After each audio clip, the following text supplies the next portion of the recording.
sou o Leonardo Sartori, esse é o Thales Bácaro, e esse é mais um episódio do Mandic Talks, onde o conhecimento ganha voz. Dessa vez a gente está aqui com uma ilustre convidada, a professora Tássia. É um prazer. Prazer estar aqui com vocês. E agora Enorme. o Thales vai ler o currículo da professora. Então, muito obrigado por aceitar o convite. E antes de iniciarmos as perguntas, vou ler um pouquinho do currículo da senhora. Tá bom. Então, a professora doutora Tássia Fraga Bastos é baiana, cirurgia dentista, graduada pela Universidade Federal da Bahia, fez especialização em medicina social, sob a forma de residência pelo Instituto de Saúde Coletiva da UFBA. Em seguida, construiu uma trajetória acadêmica na Unicamp, onde se tornou mestra e doutora em saúde coletiva, na área de epidemiologia. Mais recentemente, concluiu a especialização internacional em princípios e prática de pesquisa clínica pela Escola de Saúde Pública de Harvard. Ela atua nas áreas de atenção primária à saúde e epidemiologia, com foco em desigualdades sociais em saúde e inquéritos populacionais. Integrou o projeto Imuniza SUS e, para nossa alegria, é professora do curso de Medicina da Faculdade São Leopoldo Mandic, de Araras e Campinas. Muito prazer. Bem. Então, já iniciando nosso primeiro bloco, Gente como a Gente, em que a gente vai conhecer um pouquinho mais da história da senhora. Uhum. Então, a primeira pergunta seria, a partir de qual momento a epidemiologia, que vamos dizer assim, que seria uma matéria da sua faculdade de odontologia, deixou de ser só uma matéria e virou um estilo de vida da senhora, vamos dizer assim, uma profissão mesmo, a epidemiologia? Sim. Então, eu na faculdade eu já gostava da área de saúde pública, né? Eu gostava de prótese e de saúde pública. Mas aí a saúde pública me pegou, né? Foi a área que eu escolhi.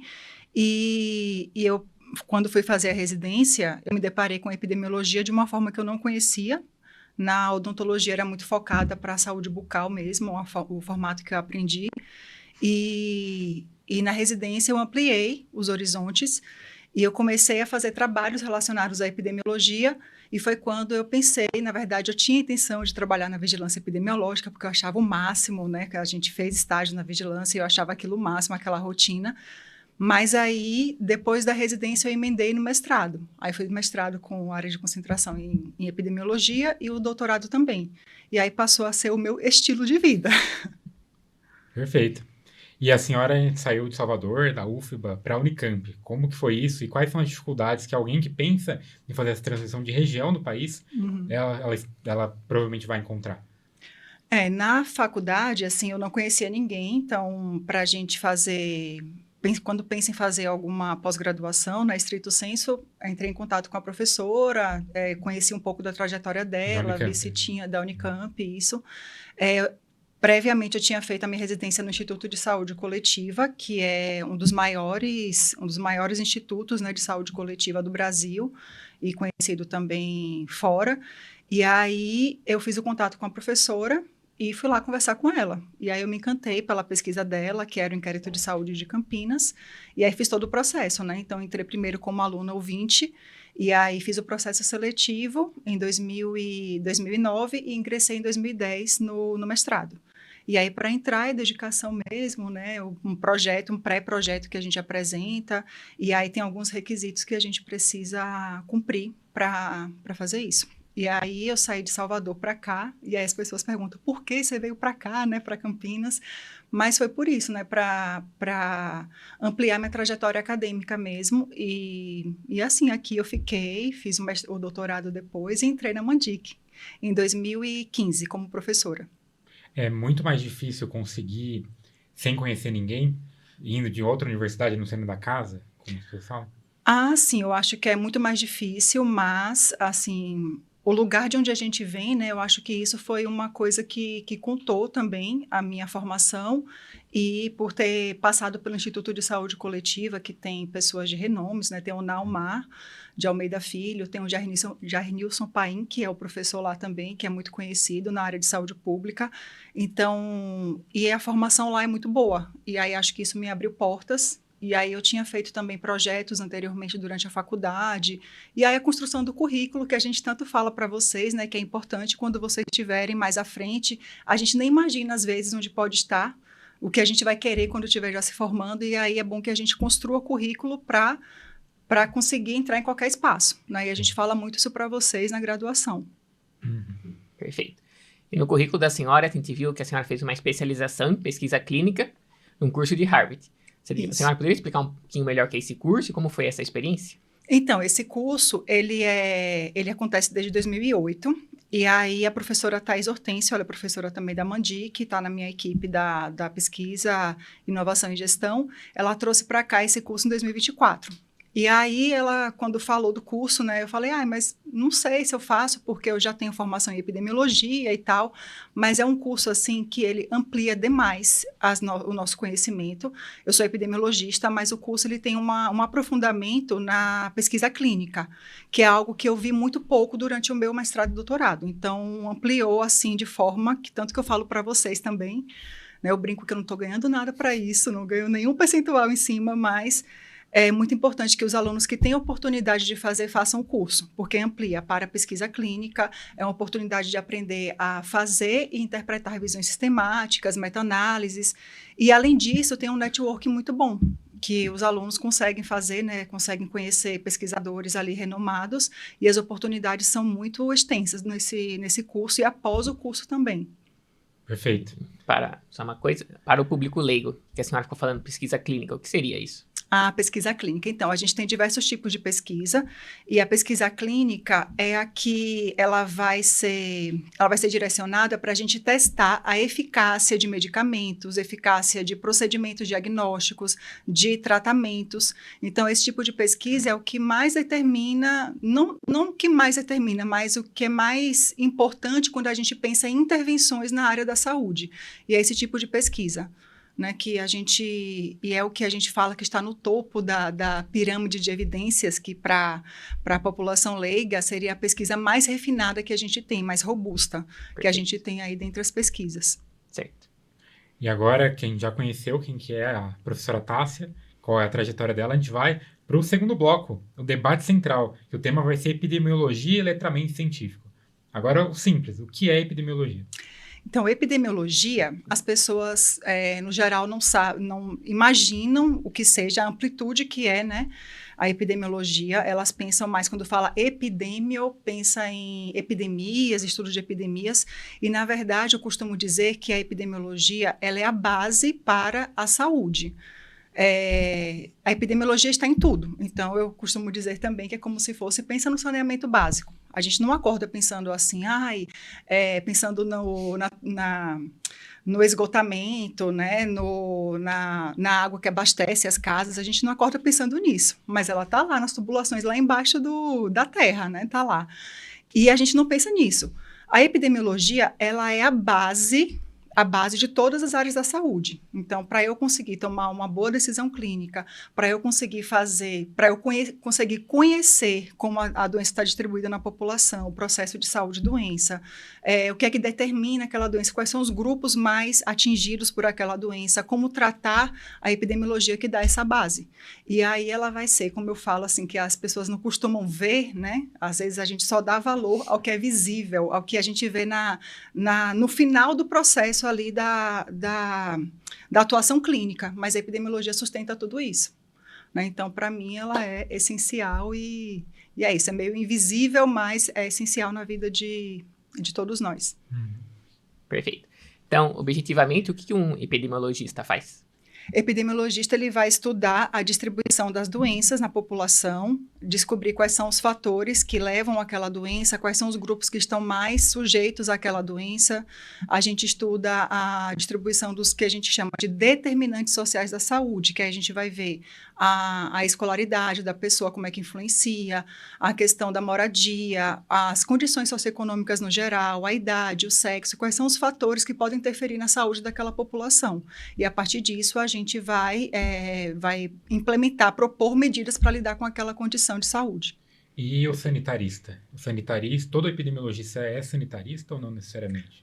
Porque tá envolvido na área, né? Epidemiologia é uma das áreas que a gente pensa aí quando a gente pensa na formação de sanitarista, né? Então, a gente tem algumas sub-áreas em relação à saúde pública, e aí a epidemiologia faz parte dela. Então, não há possibilidade de eu ser epidemiologista sem ser sanitarista. Entendi. Né? Agora, explicando o segundo termo do nosso eixo, o que é o letramento científico?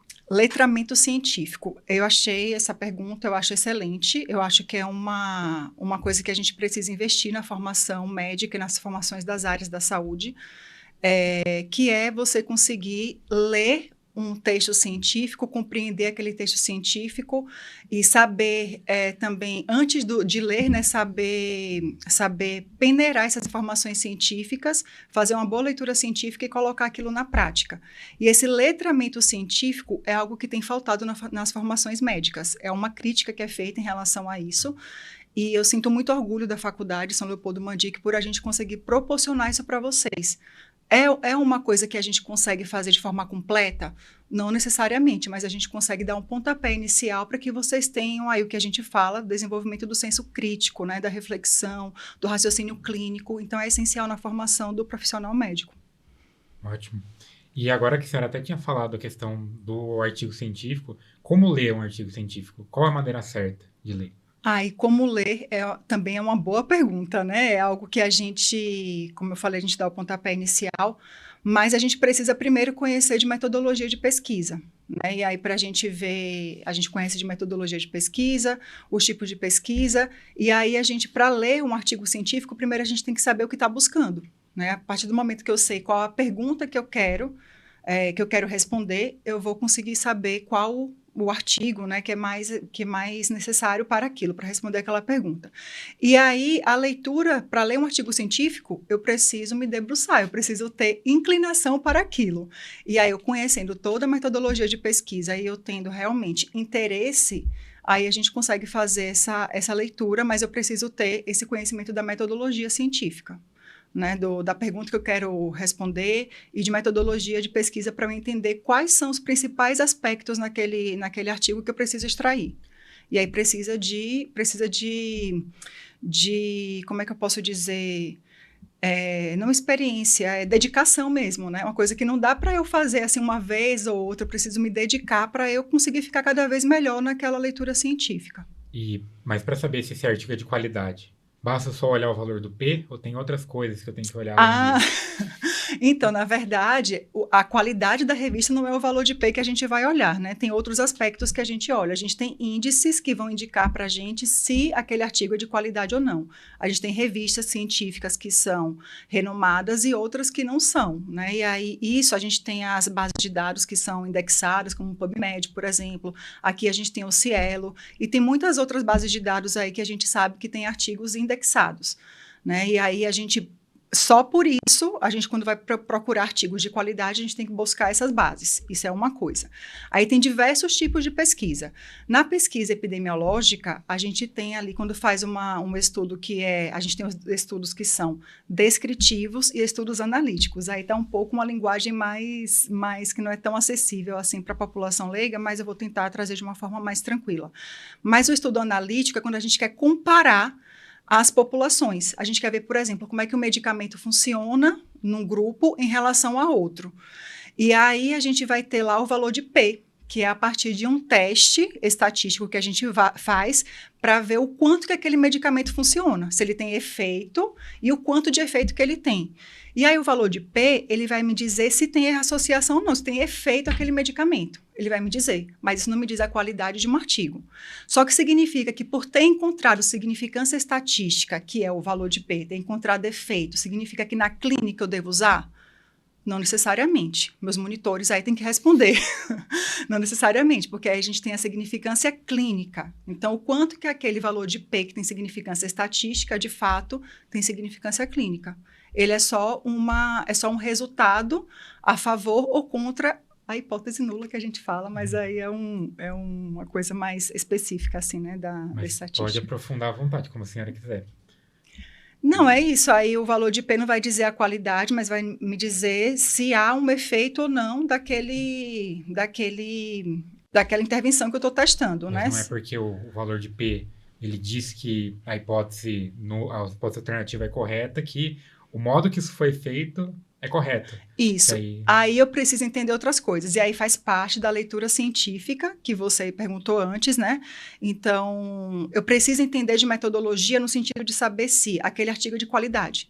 E como é que eu vejo isso? Eu consigo ver isso identificando os vieses, identificando os erros que existem naquele estudo, como é que foi feita a seleção dos participantes da pesquisa, como é que foi desenhado metodologicamente aquela pesquisa, para eu conseguir identificar se ela é de qualidade verdade ou não, né? E aí o letramento científico, como ler artigo científico, tudo depende disso.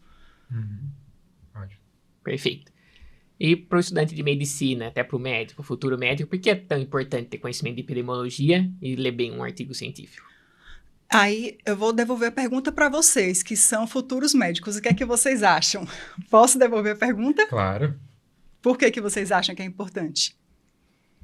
Acho também, primeiramente, importante, porque ao conhecer a epidemiologia, por exemplo, de onde você trabalha, você consegue prever um pouco como a probabilidade daquela doença acontecer no seu paciente, né? Ter aquela probabilidade pré-teste.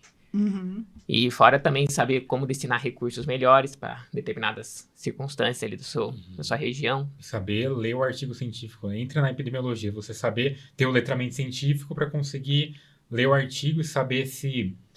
Aquela coisa, não só confiar no valor de P, que eu tinha comentado. Não apenas confiar nisso, saber se a metodologia é forte, se a amostragem teve viés. Então, porque o médico ele toma a decisão baseada em evidência, que vai ser o nosso próximo eixo. Aí é o nosso próximo tópico, vai ser baseado em evidência. E sem isso, fica a medicina baseada em nada. Em achismo, em opinião. Aí não tá certo, né? Muito bem, tá vendo? Preparei muito bem meus alunos, né, para responder a pergunta, mas é isso mesmo, eu acho que a epidemiologia, como eu falei, é a base, né, muitas vezes a gente, para fechar um diagnóstico, a gente precisa ter esse conhecimento epidemiológico daquelas condições de saúde. Eu costumo dizer também que quando vocês vão ver qualquer doença lá na aula de patologia, por exemplo, eu aposto que todas as aulas começam com o perfil epidemiológico daquela doença. Verdade. Quem é que é mais atingido, homens ou mulheres? Qual a faixa etária mais atingida? Qual é o nível socioeconômico que é mais atingido? Qual a região do país que é mais atingida? Então, a epidemiologia faz parte de tudo. A própria anamnese que vocês preenchem tem um sentido de ter. Por que eu tenho a ocupação da pessoa ali? Por que eu tenho sexo? Por que eu tenho a idade? Por que eu tenho de onde ela vem, a origem daquela pessoa? Porque tudo isso vai me ajudar a construir as minhas hipóteses diagnósticas, né? Então, tem um sentido para isso. E muda a razão de verossimilhança. Né? Isso, exatamente. Exatamente. Então, a senhora diria que qual é o principal erro dos estudantes, principalmente de medicina, ao estudar epidemiologia? Eu acho, assim, a minha percepção, depois de anos, deles acharem, primeiro, que é só números, que é só cálculos. Aí vocês têm na grade bioestatística e tem epidemiologia em seguida, que a bioestatística é uma ferramenta da epidemiologia. E aí os estudantes chegam achando que é só cálculo, que é só números e que não estão ali estão no curso de medicina e não no curso de exatas, né? Eu escuto muito isso. Mas o que eu tenho trabalhado com os estudantes é que a gente não cobra cálculos, o que a gente cobra é interpretação dos achados, interpretação daqueles dados, daqueles números, né? Isso é que é importante. Então, o erro é que eles acham, primeiro, que é só números, né? E aí eles já têm uma barreira ali, porque muitos têm dificuldade em matemática. E outra coisa que fazem também é achar que é decoreba, que é uma matéria que é decoreba. E aí, claro que tem alguns conceitos que a gente precisa que vocês saibam, né? Que vocês assimilem aquele conceito, mas eu costumo dizer, e eu tenho plena ciência disso, que ela precisa de raciocínio clínico, raciocínio lógico, né? Então, eu tenho aquele valor, tenho sim um valor matemático, mas eu preciso interpretar aquilo no contexto, né? E aí eu preciso fazer associações, preciso sair da caixinha para eu conseguir entender. E se for naquela coisa decoreba, não consegue se dar bem na epidemiologia. E para um pesquisador que quer, ou mesmo estudante de medicina que quer entrar na área da epidemiologia, tem que ser bom em matemática? Tem que ter uma base muito sólida da matemática ou vai mais para a área das ciências humanas? É mais humanas ou mais exatas? Eu acho que não existe uma coisa sem outra, né? Como eu falei, a gente quando tem o número lá, eu não consigo... O número é só o número, aquela máxima que a gente fala. Se ele não tiver um contexto, ele não está me dizendo informação nenhuma. Agora, a partir do momento que aquele número está inserido no contexto, que eu consigo entender o que ele representa, aí sim é uma informação que é uma informação mais robusta e aí eu vou precisar das ciências humanas, vou precisar das exatas para entender, mas eu também não preciso ser um expert nos cálculos, né, na matemática, na estatística, não, para entender. E quais conceitos epidemiológicos a senhora considera inegociáveis para um estudante de medicina sair sabendo? Eu acho que os alunos não aguentam mais eu perguntar qual é a diferença de proporção e de taxa, né? Acho que vocês passam isso Incidência e prevalência. na monitoria, incidência e prevalência, porque tem total diferença quando a gente fala em proporção e quando fala em incidência, né? Quando fala numa taxa. Então, eu acho que são conceitos que precisam saber. Também o conceito de vieses, porque para eu ler o artigo científico e saber identificar, eu preciso entender o que são esses vieses. Causalidade, porque hoje na área da saúde a gente vê muito nas redes sociais falando em determinadas situações que eles tratam como causa e na verdade é uma associação, né? E os testes diagnósticos, então sensibilidade, especificidade, valor preditivo, probabilidade pré-teste, a razão de verossimilhança. Então, são termos que o estudante precisa saber para a prática clínica. E eu acho que talvez para o estudante que está fazendo a nossa matéria no terceiro período, eles não tenham tanta noção da importância que é para a prática clínica, né? E eu também não gosto de pensar que só vai ser importante quando for fazer residência. Eu quero pensar que vai ser importante para a prática de vocês mesmos, para não cair em algumas armadilhas aí, né? Perfeito. Acho que agora a gente, já que já estamos falando disso, a gente já pode emendar e acaba misturando os eixos, né, da medicina baseada em evidências, que começar perguntando primeiro, que a gente falou aqui para quem não sabe o que é a medicina baseada em evidências? A medicina baseada em evidência, ela, em teoria, ela vai unir as melhores evidências com a experiência do profissional e com o desejo do paciente. Em teoria, seria unir esses três eixos, e hoje se fala também da questão da disponibilidade de recursos, para que eu coloque aquela evidência em prática.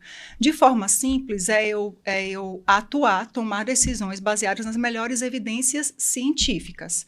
Né? Porque o que a gente vê acontecer é que às vezes tem profissionais que têm uma experiência muito vasta e ele acha que, na opinião dele, aquilo funciona.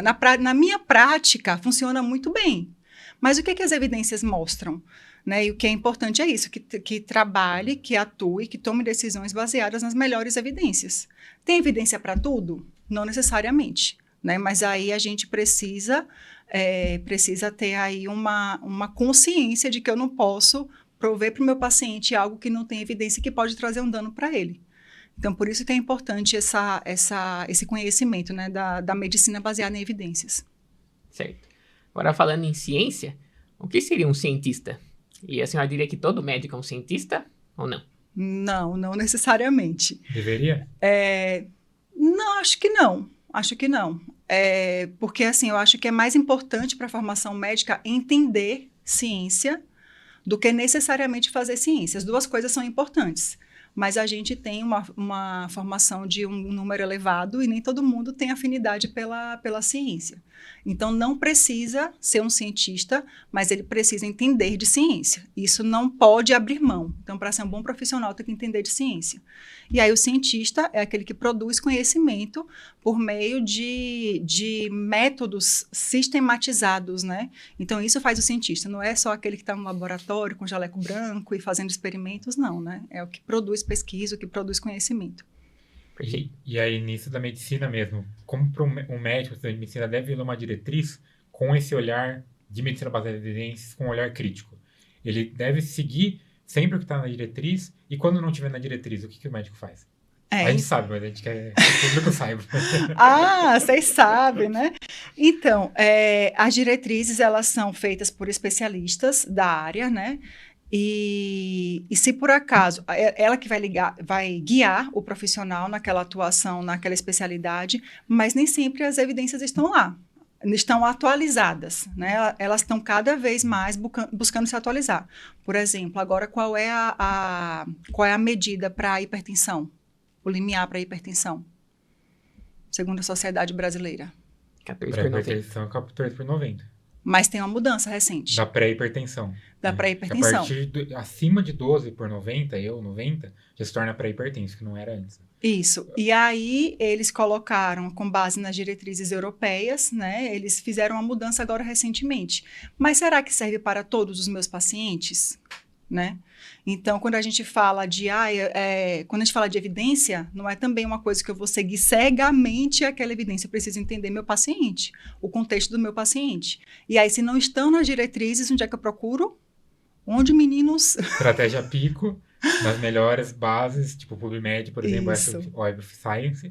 E o que é o PICO, né? Para quem é leigo, o PICO, na verdade, é uma pesquisa, uma pergunta de pesquisa que a gente faz. Uma pergunta de pesquisa bem estruturada, em que eu tenho ali definido o meu paciente, a intervenção que eu quero analisar, o grupo de comparação e o desfecho que eu quero analisar. Então, tendo essa pergunta bem definida, se eu sei o que eu quero buscar, eu consigo encontrar boas evidências.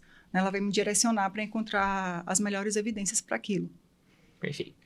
Nesse sentido de evidências, que a gente acabou falando da opinião do médico, das diretrizes, mas qual seria a ordem de melhor evidência para outra? Que é o que a gente chama da pirâmide de evidências.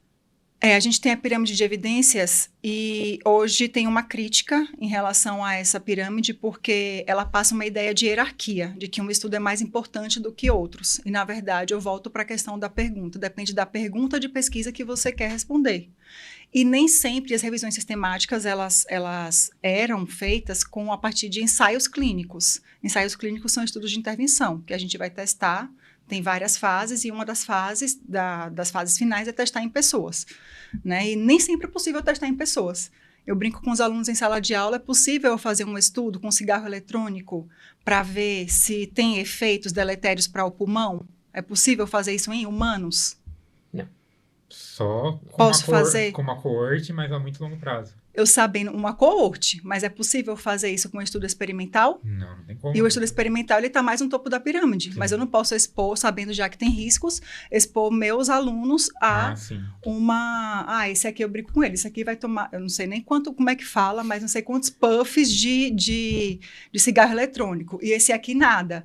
Eu não posso fazer isso, porque eu já sei que já tem um efeito ali deletério. Então, quando a gente pensa na pirâmide de evidência, tem que ter o cuidado de saber que nem sempre eu vou ter estudos que respondam, vou ter estudos que é possível que eu faça estudos, porque eu posso trazer danos para o paciente. Então, a coorte, de repente, pode responder melhor, porque eu vou ver quem fuma e quem não fuma, eles já estão expostos. Não sou eu que estou colocando aquela intervenção. Eles estão expostos e eu vou acompanhar ao longo do tempo para ver quem vai desenvolver ou não a doença. E a opinião... Perfeito, aí, ó, já falou o tipo de estudo. E a opinião do especialista? Ela é válida em quais momentos? A opinião do especialista é válida desde que ele seja centrado em evidências, né? Não é só da minha experiência. Eu não posso, por exemplo, eu estou trabalhando, sei lá, com uma estratégia de reposição hormonal. E aí, nessa reposição hormonal, eu vi estudos que fizeram em uma população específica que é portadora de alguma doença em específica. Eu posso pegar essa evidência e trazer para o meu paciente, que no geral é saudável, mas ela está com 40 anos ou mais, ela tem algumas condições aí de perimenopausa, algumas situações do tipo, eu posso simplesmente pegar essas evidências e usar para minha paciente em específico? É uma evidência, mas é uma evidência para minha paciente, né, que tem condições que não são semelhantes àquela do estudo.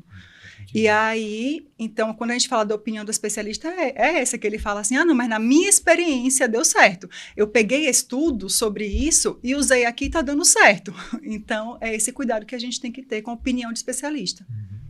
Perfeito. Agora, um termo que às vezes é um pouco confundido, até adotado com a mesma coisa, seria ausência de evidência e evidência de ausência. O que seria essa diferença e qual o risco de adotar como se fosse a mesma coisa? A ausência de evidência é quando a gente não tem evidência para determinada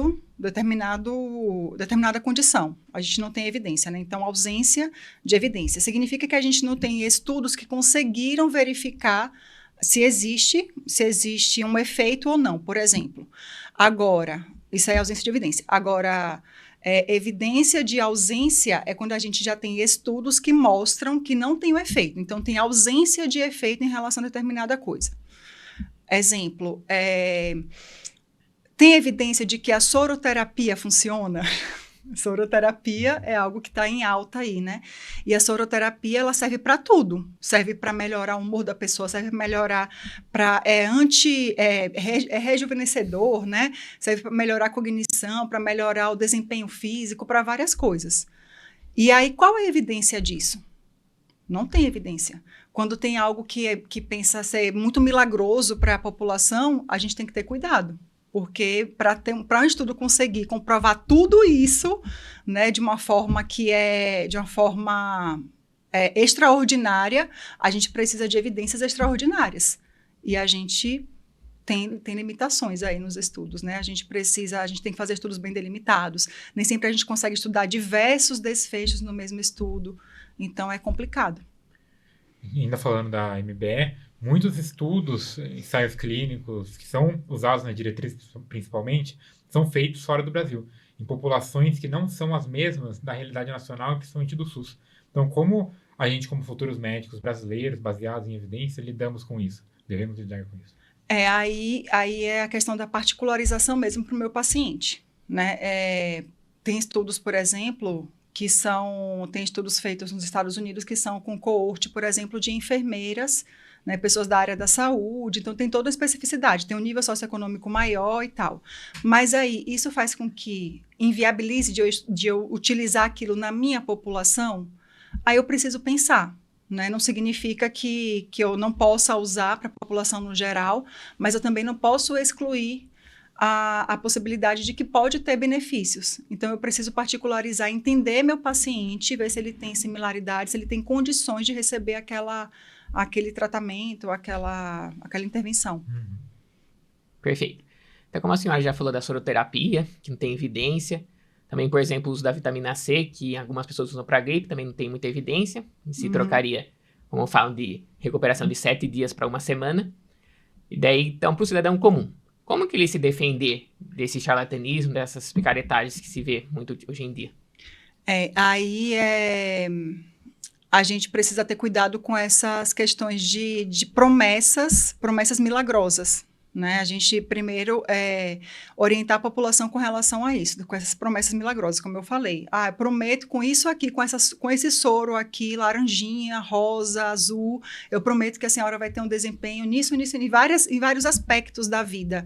Né? E é muito difícil que uma intervenção tenha tanto efeito assim, né, no indivíduo. Então, isso por aí a pessoa já deve desconfiar. Né? E é porque hoje está muito tentador, né? As pessoas nas redes sociais olham os números de seguidores, tem pessoas que têm uma eloquência na fala muito boa, né? Tem recentemente o do protetor solar, não sei se vocês viram, do rapaz defendendo o protetor solar, e ele tem uma oratória maravilhosa, né? Ele é muito convincente, e a população é leiga em relação a isso. Se os profissionais são leigos em letramento científico, imagina a população no geral. Então, eu acho também que vocês, futuros médicos, têm o compromisso também de orientar a população em relação a isso. De estarem nas redes sociais também falando sobre isso, né, de recomendarem perfis que falem sobre isso, porque hoje as pessoas estão consumindo informação a partir das redes sociais.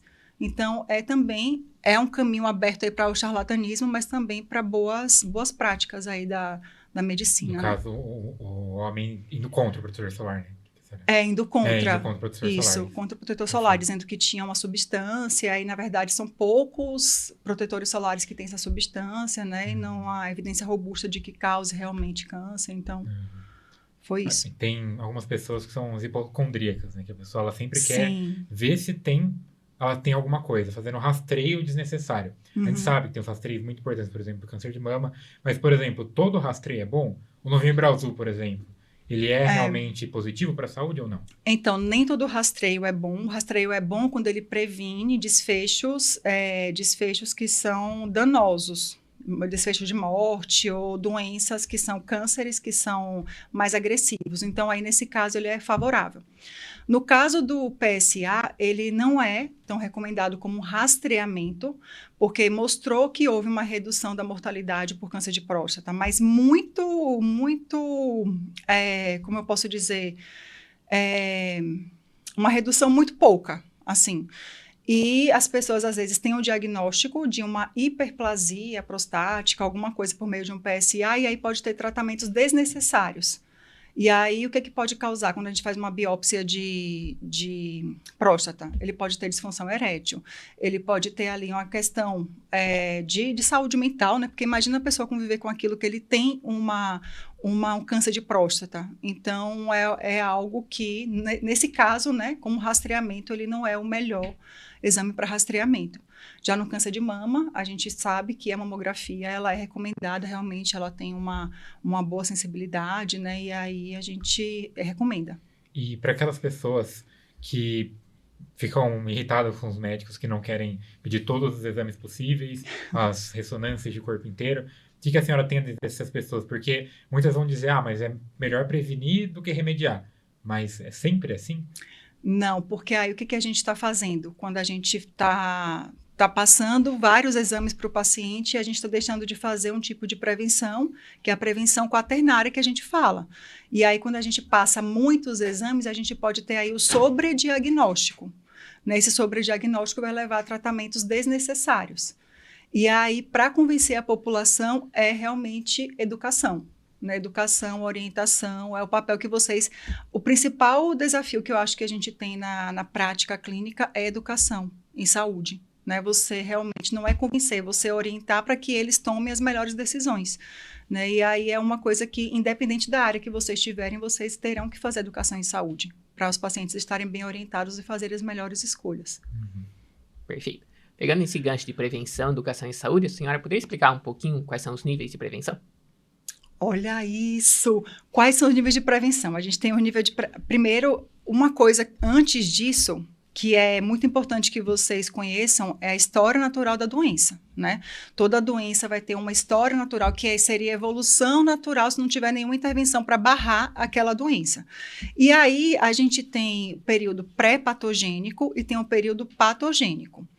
Nesse período pré-patogênico, tem algumas ações que a gente pode fazer de promoção e de prevenção. E aí seria qual o nível de prevenção? Agora, eu estou testando vocês.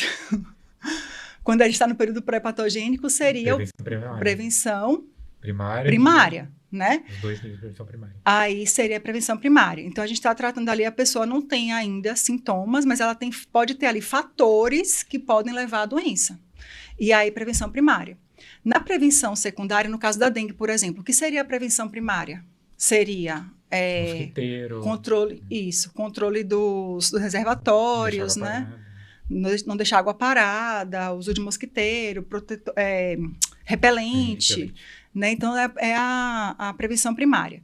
E aí, na secundária, a pessoa já pode ter a doença, mas ela está ainda subclínica. Eu vou fazer a detecção precoce. Então, ela não tem sintomas ainda, e aí eu vou fazer a prevenção secundária, o primeiro nível da prevenção secundária, quando ela está subclínica. Aí a pessoa começa a ter sintomas, para eu conseguir descobrir, eu faço exames, a detecção precoce. E aí, na prevenção, no segundo nível, ainda a prevenção secundária, e o segundo nível da prevenção secundária, o que a gente faz? A pessoa já está com sintomas. A gente faz a limitação do dano. A limitação do o mais dano. precocemente possível para que ela não caia na prevenção terciária, que seria a reabilitação, para que não tenha Exatamente. sequelas, Olha aí, vocês já sabem tudo. Então, a gente tem, esses são os níveis de prevenção. Então, a prevenção primária, ela vai ser antes da pessoa ter, no período pré-patogênico, antes de ter a doença. E aí, a secundária, ela já tem, mas não tem ainda manifestação clínica, está subclínica, a gente faz a detecção precoce por meio de exames. E aí, depois, limitação do dano na prevenção secundária ainda, mais o segundo nível. E aí, depois, quando já tem, para limitar, para que não tenha... Na reabilitação, a gente faz a terciária. E a quaternária, que é super importante. Qual é, meninos? A quaternária é para eu... Evitar o dano desnecessário. Isso. Evitar o super intervencionismo do médico. A iatrogenias. Medicamentos desnecessários. E a quinquenária para cuidar da saúde mental do profissional. Isso mesmo. Muito bem. E agora, nessa questão, que inclusive a gente viu que a senhora tem pesquisa em relação a isso, que são os inquéritos em saúde. Queria saber primeiro, o que é um inquérito em saúde? O inquérito em saúde, ele é um estudo, faz parte dos estudos epidemiológicos, é um estudo transversal que a gente faz um retrato para a população leiga, um retrato de como está a saúde da população. A gente tem inquéritos mais específicos ou tem inquéritos mais abrangentes.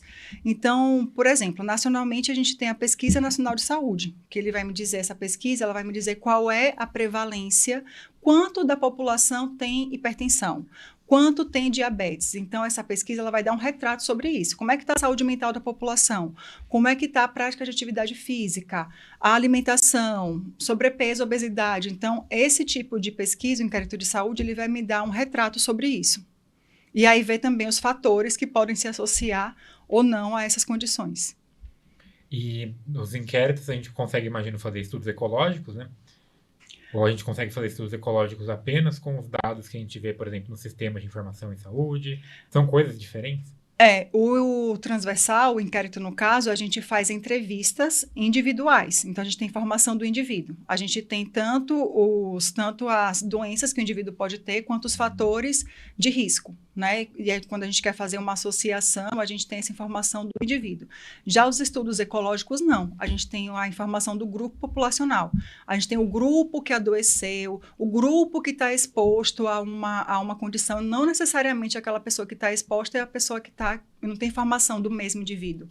A que adoeceu e a que está exposta. Então, os dados que a gente tem no DataSUS, os principais, né, do Sinan, por exemplo, eles olham mais como um todo e os dos inquéritos, eles olham mais individualmente. Seria essa a diferença. No SIS, no geral, no sistema de informação, são dados secundários, mas tem maneira da gente obter também os microdados que a gente fala, que aí a gente tem informação de cada indivíduo, de forma sigilosa. Perfeito. Então, nesse sentido também, a linha central das suas pesquisas, uma delas, são as desigualdades sociais. Isso. Então, a senhora poderia explicar um pouquinho mais dessa sua linha de pesquisa e também falar qual o principal fator que a senhora percebeu? Por exemplo, se é o local de nascimento, de moradia? Quando a gente fala em desigualdades sociais, a gente tem alguns indicadores de desigualdade. A gente vai usar a escolaridade, a gente usa o próprio sexo, é um marcador de desigualdade social. A faixa etária também, né? A escolaridade, a renda, o nível socioeconômico, o local de moradia, tudo isso faz parte. E aí, algumas doenças, algumas condições têm determinados fatores que preponderam mais, né? Mas, claro, por exemplo, a escolaridade da mãe é um fator super importante para determinar a saúde da criança. Né? Então, a gente já tem estudos robustos que mostram isso. A gente isola todas as variáveis que poderiam influenciar e a escolaridade da mãe fica como algo que é um fator muito forte para preditor da saúde da criança. Então, é algo... Por que isso é importante a gente saber? Porque é algo que a gente precisa investir com prioridade. Mas se eu sei que a escolaridade da mãe é importante para determinar a saúde da criança, eu preciso investir na escolaridade dessa mãe. Então, por isso que é importante esses estudos de desigualdades sociais. Eles vão nos ajudar a pensar em políticas públicas para sanar os problemas que podem levar à saúde, que podem piorar os quadros de saúde. Né? E dentro disso, a tese de doutorado da senhora rendeu um artigo que o título é Homem Saudável, entre aspas, e Alta Mortalidade. Ele falaria do homem que se diz saudável, mais saudável que a mulher, mas tem mais alta mortalidade. Sim. E aí, justamente o que a senhora acabou de falar, por que isso acontece? O homem tem a questão da masculinidade tóxica, né, que vocês certamente já ouviram falar, que é aquela postura do homem durão, do homem que tem que ser forte, que o homem não adoece, ele tem que estar pronto para o trabalho, né? Então, ele não se permite adoecer, não se permite demonstrar a fraqueza para ele, porque a fraqueza significa que ele está próximo da mulher, né, do que é ser mulher. E aí, então, a gente tem estudos já mostrando que os homens, eles não frequentam serviços de saúde, eles têm uma restrição por conta do horário de trabalho, que eles não conseguem frequentar as unidades também, é uma questão de hábito, e eles têm hábitos mais danosos para a saúde. Então, o consumo abusivo de álcool, o uso de drogas, né, ele é maior na população masculina. Ele está mais disposto, está mais propenso a acidente de trânsito, a violências. Então, isso faz com que os homens, eles tenham... Quando a gente vai pensar na saúde, aparentemente eles são mais saudáveis do que as mulheres, mas porque as mulheres, elas desde que nascem praticamente, né, elas estão sempre ali sendo cuidadas. E os homens não. Quando eles descobrem que estão doentes, já é numa fase mais avançada. Ou, outro fator que é muito importante são as causas externas, né, que são os acidentes e violências. E aí a população mais jovem é acometida por essas condições. Fora isso, tem também as doenças, as ISTs, né, as infecções sexualmente transmissíveis também, que eles estão expostos numa faixa aí mais jovem também da vida deles. Perfeito. A senhora também pesquisou sobre internações sensíveis, né, internações evitáveis na atenção primária. A senhora poderia explicar o que seria isso? São as internações, as ICSAPs, né? Internações por condições sensíveis à atenção primária. São aquelas internações que acontecem, elas poderiam ser evitadas se o sistema básico de saúde, a atenção primária à saúde, se ela funcionasse da maneira como deveria, com alta resolutividade que a gente espera de 80% a 85%, dos problemas se ela resolvesse, né? E aí, quando a gente falha na atenção primária, a gente vai ter um maior número de internações por essas causas que poderiam ser evitadas. Aí, complicações de hipertensão, de diabetes, né? Então, algumas das condições que poderiam ser evitadas, e tem tantas outras, tem uma lista enorme dessas condições, e aí ele é um indicador de falha no sistema. Então, se eu tenho quanto maior essas internações, mais falha está apontando para o sistema. E aí esse estudo, na verdade, ele quis avaliar se teve um impacto da pandemia nas internações, porque a gente espera que, com a pandemia, houve uma redução nos cuidados, né? Várias unidades fecharam, o acesso ficou mais restrito e a gente esperava que tivesse um aumento dessas internações, mas a gente não conseguiu ver uma relação, não conseguiu identificar essa relação. Porque também foi um período curto, né? Que aí não significa que não tem. Aí é uma limitação do estudo. Possa ser que tenha, mas a gente não conseguiu identificar. E agora, voltando um pouco ainda para o tópico do fazer ciência, efetivamente, agora mais na graduação, não só para estudar de medicina, mas como a senhora vê a importância da iniciação científica e da produção científica na faculdade? Principalmente agora que a senhora coordena o módulo de PIC 4, que é justamente a produção do artigo científico, e já emendando, qual é o melhor tipo de estudo para um estudante fazer? A senhora acha que fazer uma revisão sistemática, uma meta-análise é ideal para o estudante ou é melhor fazer um outro tipo de... Que pergunta capciosa, né, Léo? Porque você fez uma revisão sistemática da literatura, né? Eu acho que a faculdade ela não tem o TCC, por exemplo, que é a tese de conclusão de curso, né? E isso é uma coisa que, às vezes, o aluno deixa de produzir por conta disso, de não ter. E a gente tem um programa de iniciação científica na faculdade, que em Araras, ele é muito potente, né? Os alunos são muito envolvidos na iniciação científica, e eu acho que é super importante, independente se quer ir para a área de pesquisa ou não, acho que é importante fazer a iniciação, até mesmo porque conta para os processos de residência e tudo mais, né? E no módulo de pesquisa, inovação e gestão 4, a gente faz, aquele aluno que não quer ir para a pesquisa, a gente meio que faz ele fazer pelo menos uma pesquisa na vida dele, na vida acadêmica dele, que é nesse módulo de PIG 4. E a gente pega dados secundários que são riquíssimos para os alunos fazerem a pesquisa durante o semestre. Os alunos entram não gostando, reclamando pra caramba, mas depois, quando vem um produto final, muitos deles ficam orgulhosos de verem, né, o processo que foi doloroso, mas saiu lá um trabalhinho que eles apresentam em congressos nacionais, tem até congressos internacionais que eles levam. E aí eu acho que é super importante pesquisas que usem dados secundários. Não que as outras não sejam importantes, mas os dados já estão lá. Você só depende de você ter o conhecimento sobre aquela condição, você estudar, você coletar e saber fazer análises ali, que não precisa necessariamente de análises super difíceis, né? E aí dá para o aluno desenvolver boas pesquisas ali.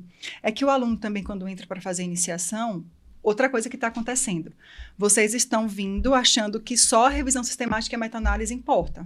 Porque estão dizendo por aí que é o que mais conta para as residências, mas não é verdade, né? Na verdade, o que está contando para as residências, pelo que eu tenho visto, é se a revista é indexada, né? Se ela está indexada em alguma base de dados.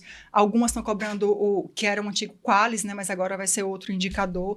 Então, tem que ter um bom indicador para estar cobrando também se você é primeiro autor do artigo. Então, são outros parâmetros. Eu posso fazer um estudo ecológico, que ele está lá na base da pirâmide e ser melhor do que uma revisão sistemática, por exemplo, que você viu que dá bastante trabalho, né? E aí eu falo com os estudantes, tenham muito cuidado quando forem fazer revisão, porque ela está lá no topo, não é à toa. É porque ela requer não que os outros não tenham, né? Tem um rigor científico, mas a revisão sistemática, ela tem um rigor metodológico muito maior do que a pesquisa o estudo ecológico, né, o estudo transversal e outros estudos aí. E você não precisa do outro, né, para fazer, porque os dados estão lá. Você não precisa passar pelo comitê de ética, esperar um tempo para fazer. Então, para a iniciação científica, para iniciar, eu acho excelente estudos ecológicos. E aí, ainda falando dessa questão da revista, o que é uma revista predatória, para quem não sabe, e como a gente pode identificar essas revistas? A revista predatória, a gente identifica, não é só por isso, tá? Mas a gente... Às vezes tem revista que a gente manda no dia seguinte já recebe a resposta positiva. Essa revista provavelmente tem muita chance de ser uma revista predatória, né? Então, é uma revista que não tem um rigor A revisão por pares, por exemplo, ela não tem um rigor muito grande. Você vai ver o artigo e aí você vê que tem erros metodológicos grotescos, às vezes erros de português, né? São revistas que provavelmente são predatórias. E aí é uma revista que não tem grande circulação, não é muito conhecida. Às vezes você vê uma revista que surgiu de repente, você vê que ela surgiu, sei lá, ano passado. E aí está com um volume de publicação grande, é estranho, assim, né? Para você publicar, tem que ter realmente um rigor metodológico muito bom, tem que ter revisão por pares bem feita, né? E aí a gente tem sempre procurar, eu acho que o ideal é que vocês sempre procurem revistas que sejam indexadas. Mas se, por exemplo, a gente tem um trabalho que bem feito cientificamente, que tem uma metodologia robusta, mas que não teve grandes conclusões, grandes resultados, o que é o ideal fazer com esse trabalho? Manter ele apenas como resumo nos anais de congressos e eventos ou publicar em revistas mais simples? Como que seria isso? E o que seria uma revista mais simples também? Se foi um estudo bem feito, você consegue publicar em uma revista, não precisa ser uma revista, que antes vou falar do índice antigo, né, que era o Qualizar. Não precisa ser a revista mais top. Não é uma Lancet, porque às vezes também os alunos chegam achando que vão publicar numa Lancet, numa Nature, né? Já chegaram pra gente. Depois de um trabalho de PIG 4, professor, o que é que você acha da gente mandar pra Lancet? Aí eu, calma, né? Não é assim, o estudo de vocês não é uma grande inovação e tal, mas dá para publicar numa revista que tem um Qualis B, que era antigo Qualis, né? Hoje tem outras formas de pontuação. E aí dá para publicar num artigo assim. Né, se ele for bem feito, bem desenhado. Por exemplo, a gente tem artigo que vocês fizeram no módulo de PIG 4 que dá muito para fazer um artigo excelente que está engavetado, mas a gente vai desengavetar e vai fazer, né? Dá para fazer. O seu também, né, Léo, de revisão, da revisão sistemática você está mandando para a revista. Sim. Não mandou ainda, né? Não, ainda não. Está mandando para a revista. Mandei para a senhora para revisar e revisando vai mandar. Isso. E aí, então, dá para fazer, assim, boas revistas. E se não der certo, dá para mandar para congresso também. Sim.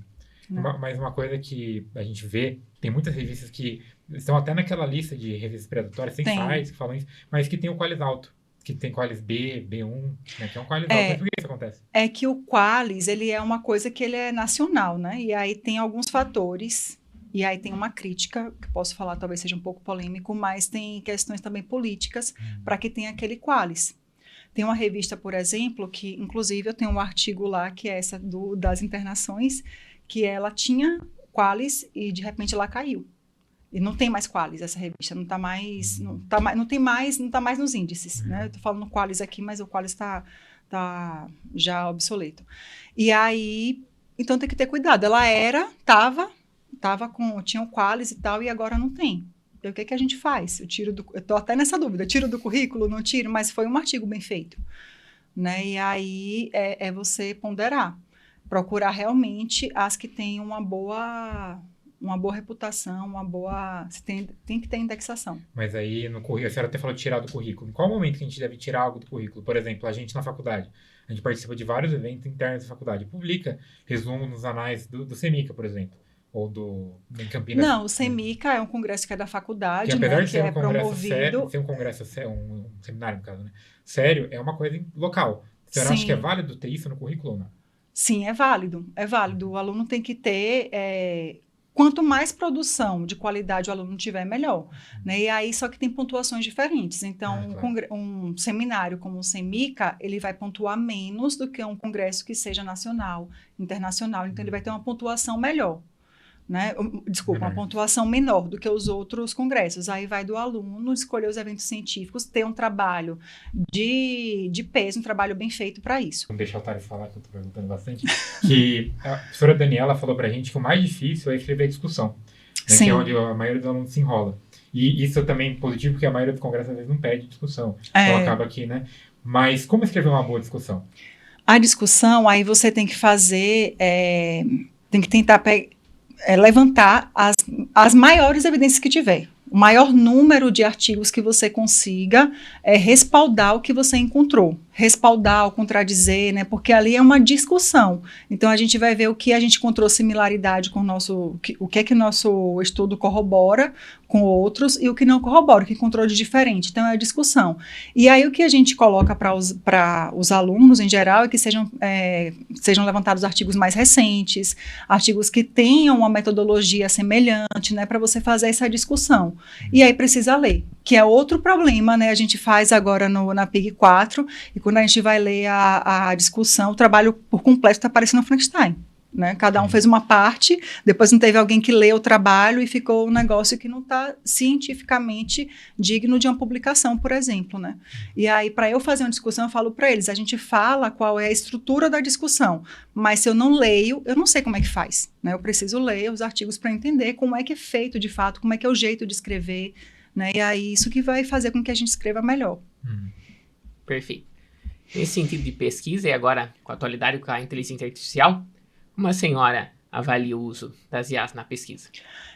Eu acho que é um caminho sem volta, né, o uso das IAs, só que hoje as revistas estão pedindo para declarar o uso de IA, então tem que ser transparente nesse sentido. E se não for, a gente estaria cometendo infração. Então, tudo que você utilizar, se foi para fazer uma tradução, se foi para melhorar um parágrafo, tem que ter declarado lá o uso de IA. As revistas estão sendo categóricas em relação a isso. As revistas, os congressos também, tem congressos já pedindo também. A gente já incluiu na PIG 4 também, que o aluno tem que colocar o uso de IA, né? Perfeito.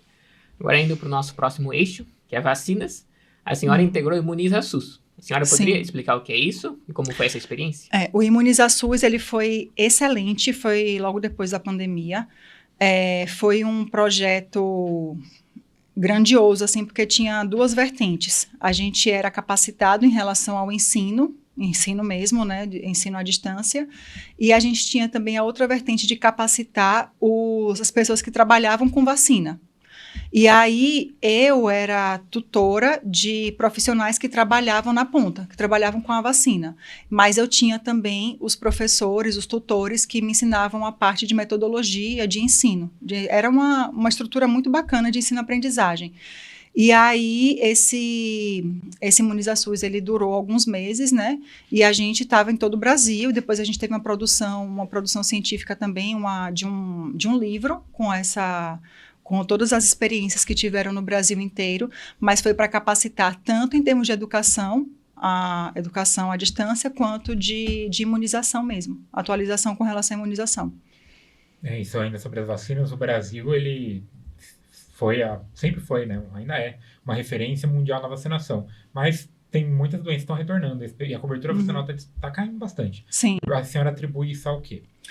Tem vários fatores, né, tem a questão das fake news, tem a questão das pessoas não estarem vendo mais, por exemplo, poliomielite. As pessoas não veem mais crianças atingidas com o pólio, né? E aí não vê sarampo como via lá antigamente. Então, acho que as pessoas estão meio que negligenciando em relação a isso, achando que não tem mais, que é coisa inventada, né? E aí acabam não vacinando suas crianças.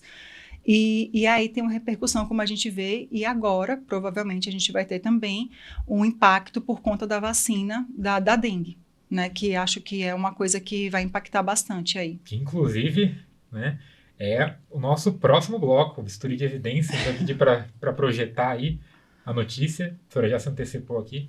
O Ministério da Saúde suspende vacina da dengue do Butantan após registro de 2 mortes suspeitas. Aí, já emendando, se quiser perguntar, Thales. Então, essa manchete em si parece alarmante, né? Porque fala até que tem suspeitas de morte, fala de uma associação.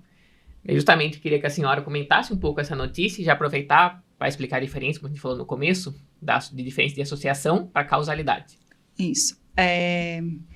Eu queria devolver a pergunta para vocês, porque eu adoro ouvir vocês falando, assim, né? Se fosse vocês, leigos, o que é que vocês entenderiam de uma reportagem como essa? Leigos, assim, vocês não são leigos mais, né? Vocês estão fazendo medicina e tal, vocês têm. Mas se fosse, vocês já escutaram alguma coisa da família de vocês, dos amigos, o que é que vocês... Né? Nossa, essa vacina... O que é que vocês estão escutando? Que a vacina é perigosa, que... Nossa, melhor não vacinar. Se eu tivesse filho, não vou vacinar meu filho, que vacina aí, não sei o que. Esse tipo de coisa, né, que a gente acabou Sim. Vendo. Tem uma coisa muito boa eu olhei para o lugar errado, né? Tem uma coisa muito boa da ciência, que é a gente ter a oportunidade de se retratar. A ciência, ela não é exata, ela não é um fim, né? A gente faz ciência e a todo momento a gente está refazendo, né? Porque é assim que se faz ciência, ela é cíclica. E aí, nesse caso em específico da vacina, isso acontece tanto com vacina quanto com medicamentos. A gente tem diversas fases no estudo experimental, no estudo de intervenção, na pesquisa clínica, né? A gente tem diversas fases. E aí, a fase pós o período ali experimental que a gente chama, a gente faz a farmacovigilância. Porque a gente não conseguiu ver como esse medicamento, essa vacina, funciona na população geral, porque até então o estudo é feito numa amostra, certo? E aí depois a gente precisa ver como é que ela se comporta na população no geral. E aí a gente faz a farmacovigilância. Então, efeitos adversos é esperado que eles aconteçam. É esperado. E aí vai ter o que é que não é esperado que aconteça. Nesse caso, aconteceram alguns efeitos adversos graves. E aí o que a gente tem? A gente teve 47 casos, se não me engano, de efeitos... 42 casos de efeitos adversos graves. Só que quando a gente faz o cálculo, aí é a importância dos indicadores, a gente vê que são 8 casos para cada 100 mil pessoas. Então, 8 eventos adversos graves para cada 100 mil pessoas. Foram vacinadas 500 mil pessoas, né? E aí, quando a gente vai ver a repercussão da dengue, os impactos da dengue, quando a pessoa não toma vacina que vai ser internada, isso chega a ser 400 vezes mais do que o efeito adverso da vacina. Então, na medicina, na área da saúde, a gente não trabalha com a coisa do é ou não é. Sabe, não é assim, não tem só duas vertentes. Nesse caso, a gente vai ver o risco e o benefício. E o que dá mais benefício? É eu vacinar ou eu ficar sem vacinar? Vacinar, com certeza. Vacinar. Então, aí eu já vi comentários assim, mas você fala isso porque não é da sua família, né?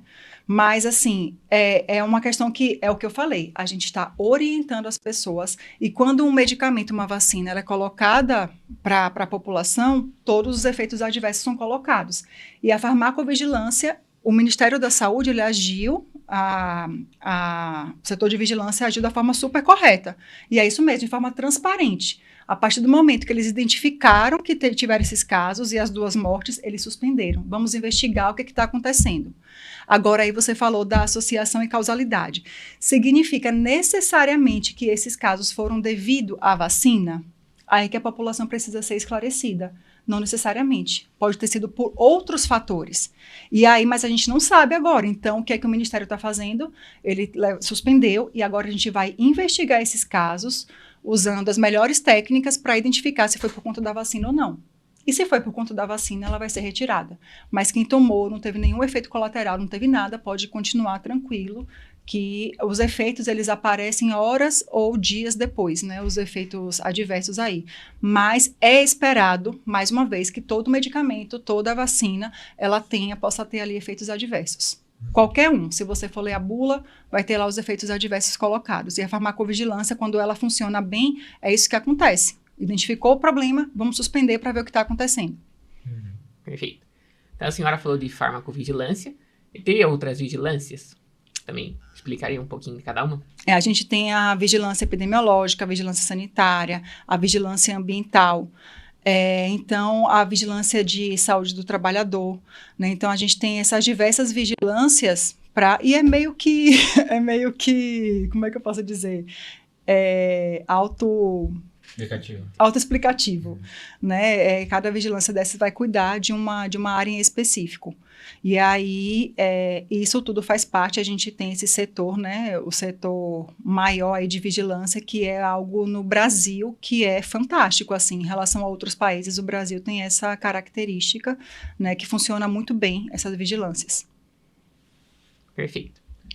Bom, agora, uma pergunta, inclusive, que a gente ia fazer antes, que eu não fazendo, que a gente já passou pela pandemia, então a vacinação era uma questão que estava já muito em alta, está voltando a estar em alta agora, por essa questão da vacinação contra a dengue, mas quais erros que foram cometidos na pandemia, o que a gente aprendeu com a pandemia em relação a isso? E principalmente a divulgação científica, para não dar munição para os antivacinas, né? Como fazer isso da maneira correta? Sim.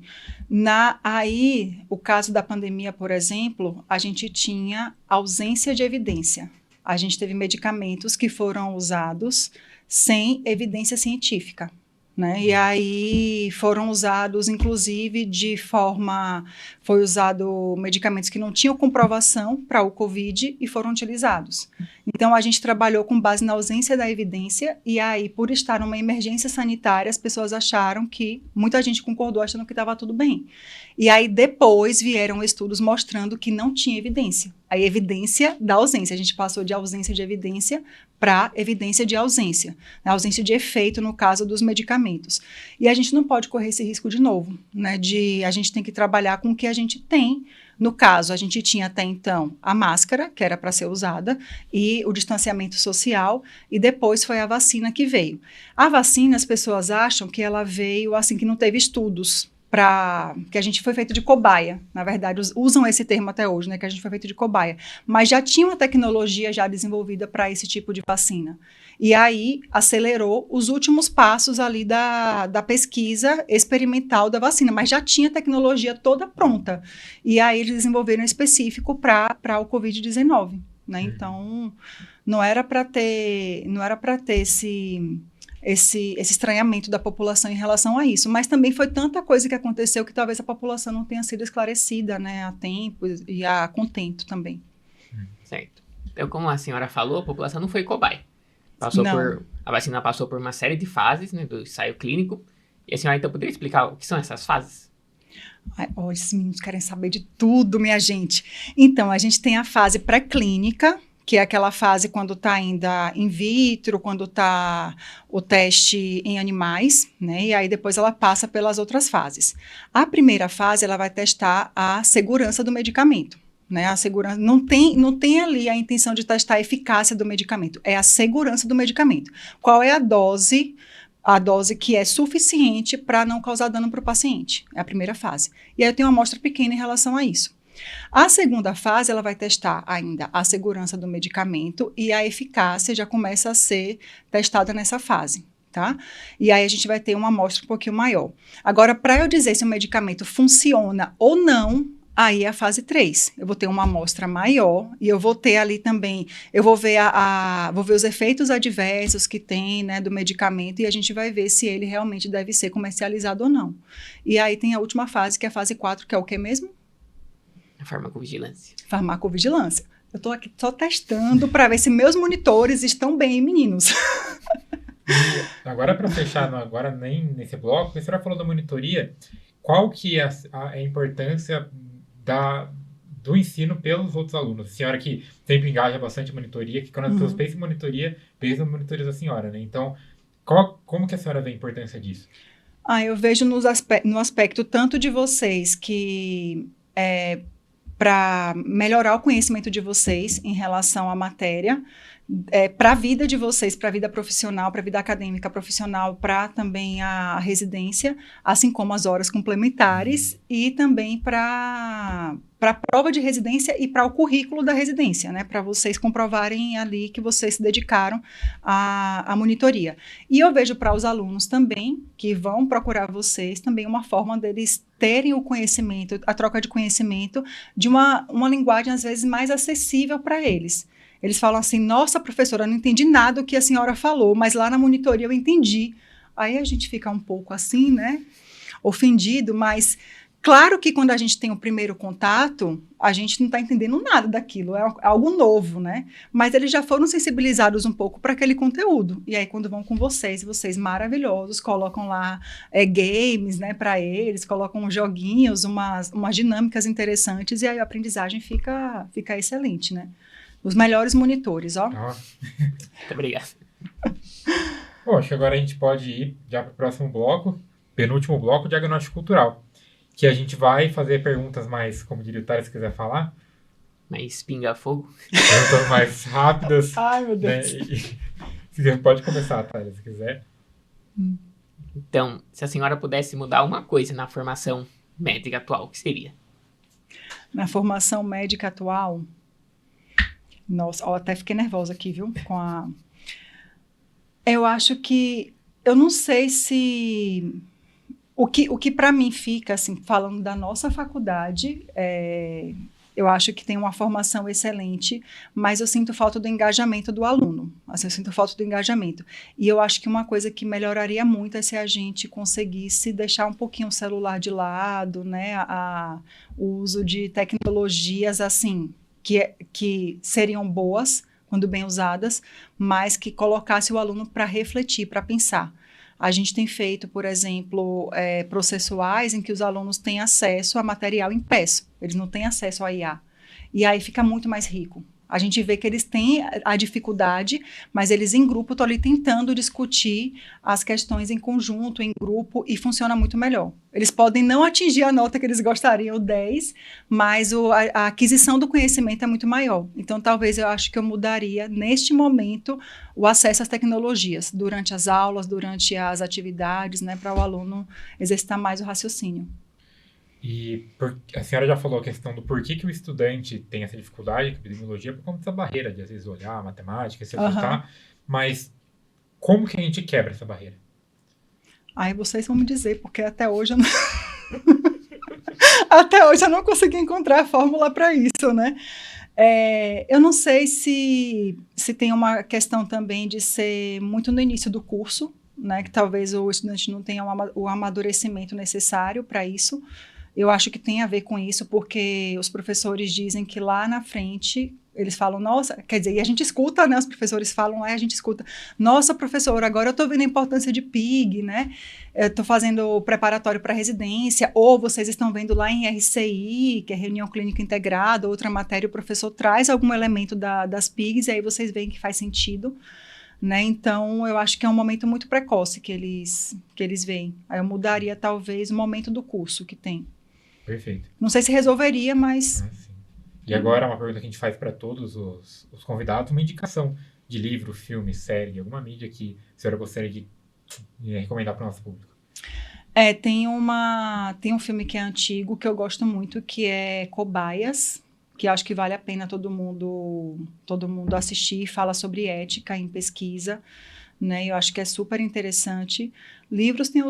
Tem um livro que vocês já leram, maravilhoso, que eu acho que recomendem quando vocês tiverem oportunidade, que é do José de Alencar, que é cardiologista, né? Eu esqueci o nome exato do livro de evidência, esqueci o nome dele, mas é do José de Alencar. Medicina baseada em evidências. Isso, e aí esse livro é excelente também.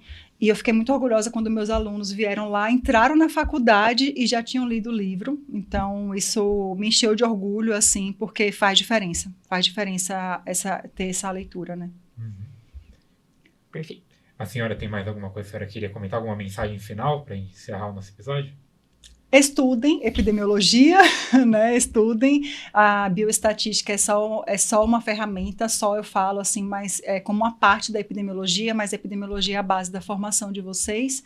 Espero que um dia vocês consigam enxergar a importância, né? E consigam fazer uma prática diferenciada, porque é isso que vai fazer de vocês profissionais diferenciados no mercado.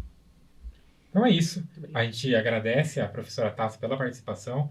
Agora a Thales vai falar as redes sociais. Então não se esqueçam de nos seguir em todas as redes sociais, no @MandicTalks, no YouTube, Spotify, Instagram, TikTok. E também as redes sociais da nossa convidada, o LinkedIn, da doutora Tássia, e também o Instagram, que é @Tássia, intercalada as letras por ponto final. E um underline no final. E é isso. Muito obrigado, professora. O episódio foi ótimo. Obrigada. E até mais.